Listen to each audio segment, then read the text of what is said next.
The following Zoom session is being recorded and will appear later today on my YouTube channel, Math with Mayo. There are two different classes that may be observing this session. Therefore, when you participate in the Zoom meeting, if you do not wish for your picture or your name to be made public, please leave the video off and use an alias name. If you have questions during the meeting but do not wish to speak, email me at bmayo@ybcc.edu and I will respond as soon as I can. All righty, today we're going to wrap up this outcome 3 review. Actually, we're going to look at objective 3D, and then tonight's assignment is 3D as well as the chapter review. Tomorrow, Friday, we will review, and then your test is due Monday, no later than 11:59 p.m. So there'll be no regular class meeting on Monday morning, but you can take the test early. Just remember, once you open up the test, the time starts. And so anyway, all right, well, let's go ahead and get started. Today, we're going to look at formulas. There are a variety of formulas. There's a formula for the area of a rectangle. Area equals length times width. The perimeter of a rectangle. Perimeter equals 2 times the length plus 2 times the width. There's the circumference of a circle, 2 pi r or pi d, the area of a circle. Anyway, formulas go on and on and on. We're going to look at some formulas where we're going to be given number values to put in for all the letters but one, and then solve for that one letter. And then we're going to look at formulas with very few numbers, and we're going to just learn how to manipulate around to solve for a given variable within a formula. So here we go. All right. Use the formula A equals LW, which is area of a rectangle equals the length times the width, to find the length of a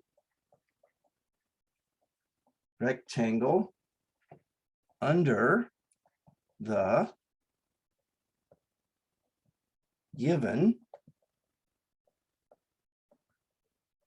conditions. All right. And it says the width is 20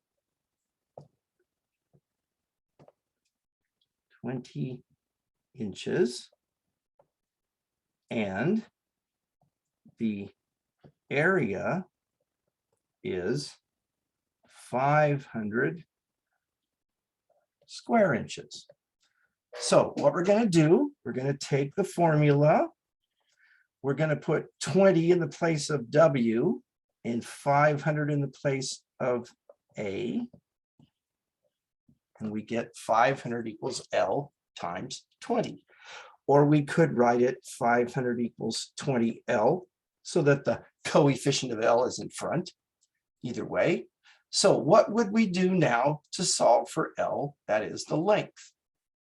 What operation? Divide by 20. Correct. Divide both sides by 20. So the length equals 25, but 25 what? Inches. So length equals 25 inches. Any questions about that? Will we have to put in square inches or anything into the program? That's a good question, and I honestly don't remember. Again, I would just say pay close attention to the units. Oh, well, okay. So for instance, this problem, finding the length, it would just be inches. If they asked us to find the area, then it would be in square inches. Are you clear on that? Yeah. But again, pay attention to the units. Sometimes they're included at the right of the box where you put the answer. Sometimes you're supposed to put them in. Okay, let's see here. Let's take a look at another one. Use the formula area equals length times width to find the width of a rectangle. rectangle under the given conditions. And it says the length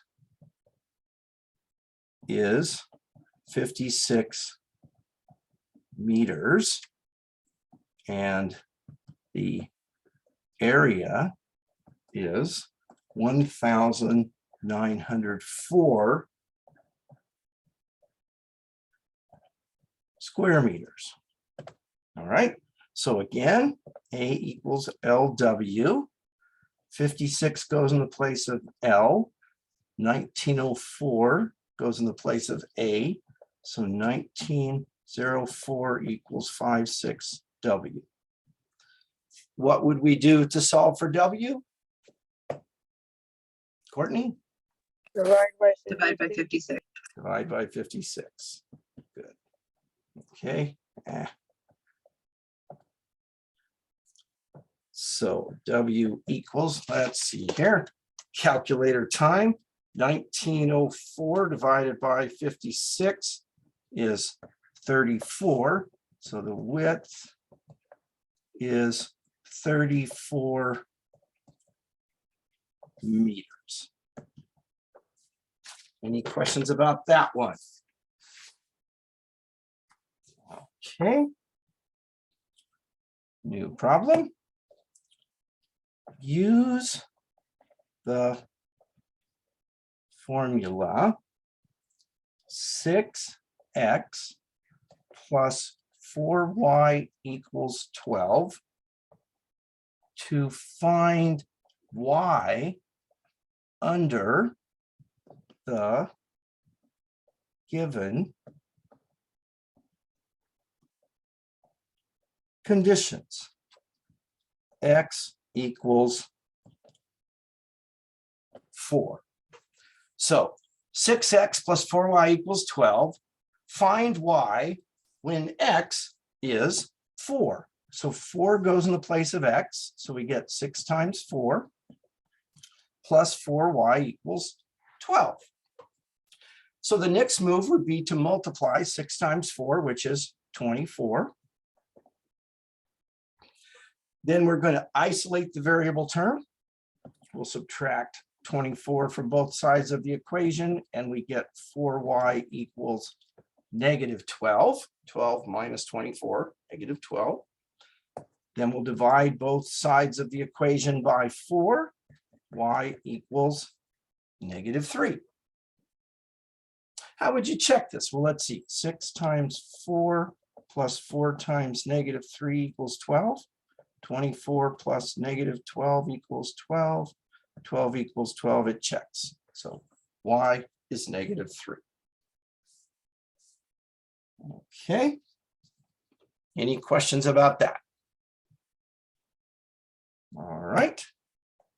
Use the formula 4x minus 5y equals 40 to find x under the given conditions. And let's see, we have y equals negative 8. So negative 8 is going to go in the place of y. So we have 4x minus 5 times negative 8 equals 40. Okay, so 4x, let's see, negative 5 times negative 8 would be a positive 40. So 4x plus 40 equals 40. Isolate the variable term. 4x equals 0. Isolate the variable, x equals 0. And there you have that. Let's see here. Any questions about that? All right. Solve each of the following formulas for the indicated variable. We have the following formula. D equals RT. Distance equals rate times time. And we are to solve this thing for t. So I still need to isolate the variable, but the variable is t. Since r is being multiplied by t, it's like its coefficient. Well, we could get rid of r by dividing. So then I get t equals d divided by r. So all we're doing is isolating t. Love that expression, Courtney. Like, yep, that's it. All right, any questions there? Another example. Let me ask you this. What if I had, oh, let's see, w equals 3 times 5 times x. And I wanted to solve for x. What would I do? Anybody? What would be like the first thing you'd do? Simplify it. How? 3 times 5. Oh, okay, so you do this. Yes, and then move the 15 over to the w. And how do you do that? Divide. Divide, okay. So we get x equals w over 15, right? See if I can actually write that legibly. So x equals w over 15, right? Okay, now, suppose I said, I want you to do this problem, but I don't want you to multiply the 3 times 5 together to get 15. I just want you to leave it as the product of 3 and 5. What would you do now? How would you get rid of it to get x by itself? What would you divide by? 3 times 5. Right. So you'd get x equals w over 3 times 5. Okay, now, why am I taking you through this ridiculous example? Because let's take a look at this. V equals LWH. Solve for H. Volume equals length times width times height. So we're trying to solve for the height. What do I need to get rid of on the right? The L and the W. Right, but I can't combine them. I can't, it's not like 3 times 5 equals 15. So I'm stuck with just the L and the W as separate factors. But what could I do in one move to solve for H? Divide by LW. Yes, there you go.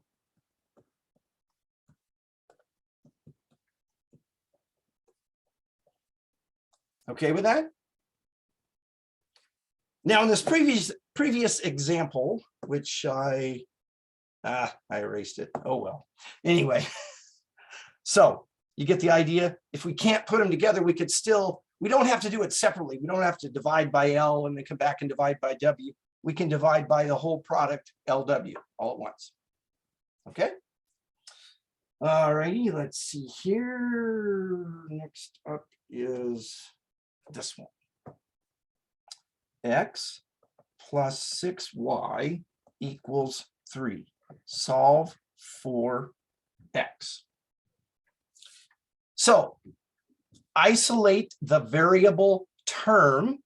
The variable is x. So y, even though it's a variable, we want to get rid of it. We want to, move it to the other side. So I'm going to subtract 6y from both sides, and I'm going to get x equals 3 minus 6y. Or I could write x equals negative 6y plus 3. So I could write either one of those. Okay with that? Okay. If I'm going too fast, let me know. 8x plus 3y equals 5. Solve for x. So I'm going to isolate the variable term, which would be what? 8x. So I'll subtract 3y from both sides. 8x equals 5 minus 3y, x. Then I'm going to go through and I'm going to divide both sides by 8. So I get x equals 5/8 minus 3/8 y. Or I could write x equals -3/8 y plus 5/8. So either or. You okay with that?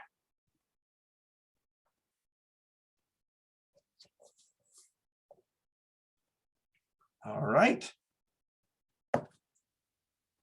Now we're going to solve each formula for y. And we have 6x plus y equals -18. Coming up in the next chapter, we're going to be graphing, plotting points, drawing lines based on some equations. And there's a certain form of an equation that's very handy to use for graphing. And so these next few problems are involved in getting you used to a certain form of an equation. It says solve each formula for y, okay? So we're going to solve for y by subtracting 6x from both sides. Now, I could write it this way, but I want you to write it this way, except maybe more legibly than my writing.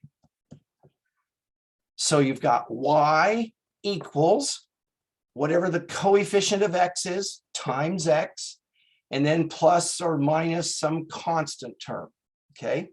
So y equals something times x plus or minus a number, okay? I want to write it in that form because that's going to be an important form moving forward into the next chapter. All right, let's see here. Let's take a look at this next one. And again, solve each formula for y. So 3x minus y equals 10 for y. Okay, so let's see here. I'm going to subtract 3x from both sides. So I'll get -y equals -3x plus 10. Okay, but I haven't solved for y. I've solved for -y or the opposite of y. So currently, y has an implied coefficient of a -1. I need it to have a coefficient of a +1. So I'm going to divide each term by -1. -y divided by -1 is y. -3x divided by -1 is +3x. And 10 divided by -1 is a -10 or a -10. So there is the final answer in the form that we need. Okay. Questions there? All right, next example, 7x plus 4y equals 28. Solve for y. So I'm going to subtract 7x from both sides. 4y equals -7x plus 28. Divide each term by the coefficient of y. So y equals -7/4 x plus 28 divided by 4 would be 7. So y equals -7/4 x plus 7. Questions there? All right. 9 minus 4y equals 3x. Solve for y. So I'm going to subtract 9 from both sides of the equation. -4y equals 3x minus 9. I'm going to come back and divide each term by -4. The -4's reduce out, so I've got y equals 3 divided by -4. I can't reduce the 3 and the 4, but I'm going to move the negative sign to the top or out front. So -3/4 x, and then negative divided by negative would be positive. So again, I can put this negative sign here, or I could put it out there. I would prefer to put it inside with a 3 because that will help us in what's coming up in the next chapter. But either way is correct. You don't want to leave it in the denominator. Okay. Again, any questions? All You right. wouldn't reduce that into a mixed number? Okay, let's talk about that. So you want to change it into 2 1/4? Yeah. Technically, changing an improper fraction into a mixed number is not reducing it. It's changing its form, but it's not reducing it. Let's say we had 18/8, and I rewrote that as 9/4. That's reducing it. But going from here to here technically is not considered reducing it. And I would say don't bother at this point, okay? Reduce it, if you can, something like that. But no, don't do it to a mixed number. You could also go with a fraction or a decimal, 2.25. But I would just leave it as an improper fraction for now, okay? And I said for now. Well, it's all about context. Depends on what we're going to do next as to what we might do with this number here.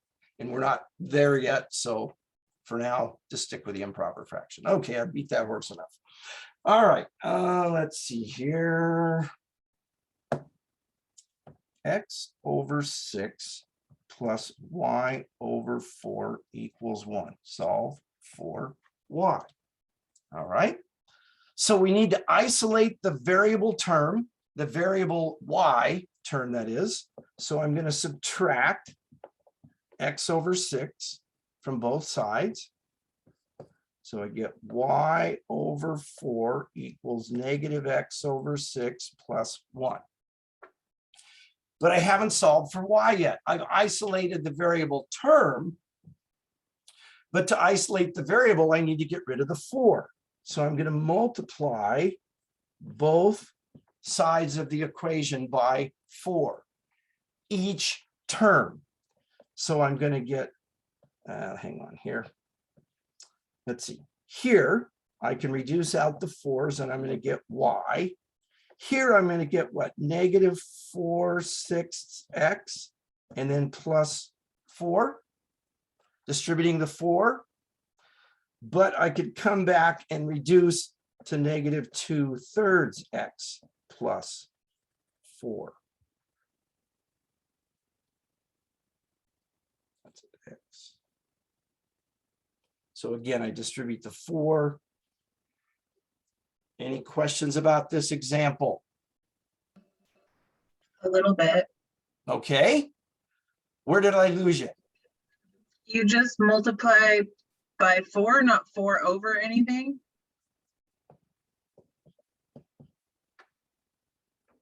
Four over 1, 4, same thing.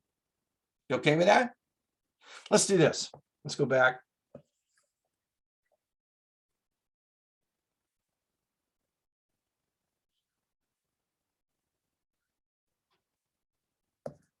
Sorry, I'm having too much fun with the eraser.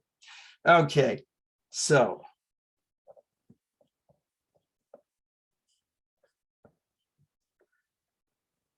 So here, the 4's reduce out, right?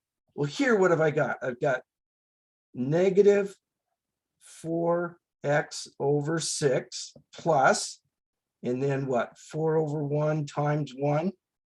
So distributing here and distributing there. So then you could reduce that, negative 2/3 x plus 4. Are you okay with that? Anybody else, any questions there? All right. Let's take a look at this one.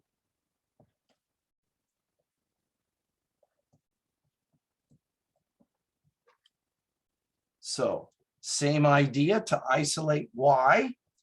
First of all, we're going to subtract x over 7. So we get negative y over 5 equals negative x over 7 plus 1. But now I need to multiply both sides by -5.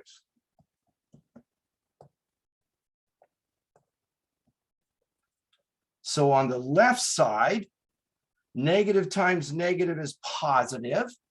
The 5 on top and the 5 on the bottom reduce out, and I've got y. Well, then I've got, what is this? -5/1 times -x/7 plus -5/1 times 1. Negative times negative is positive. So I've got positive 5x/7. And then this is going to be what? Plus a -5. But we could write it y equals 5/7 x minus 5. Now, plus -5 and -5 are the same thing, but we don't need all the extra fluff. So just write it as minus. And why did I change it? Hang on here. Why did I change this? So basically that to that. The reason for that is because I wanted to extract the entire coefficient of x, because that coefficient is going to be an important thing, going to be the slope of the line that we're going to graph when we get to the next objective. So even though 5x/7 is equal to 5/7 x, this form better fits where we're going. So I'm trying to kind of pushing you in that direction. All right. Any questions about any of these? That's all I have for you for today. So for tonight, section 3, what is it, 3D, and try and get the chapter review done if you can. I know that's a lot to do, but tomorrow, Friday, we'll review during class. And then, as I said earlier, Monday, you'll take your test. And again, you can always take it early, but when you start it, you got to finish it. The time keeps running. Okay, I'm going to go ahead and stop the recording.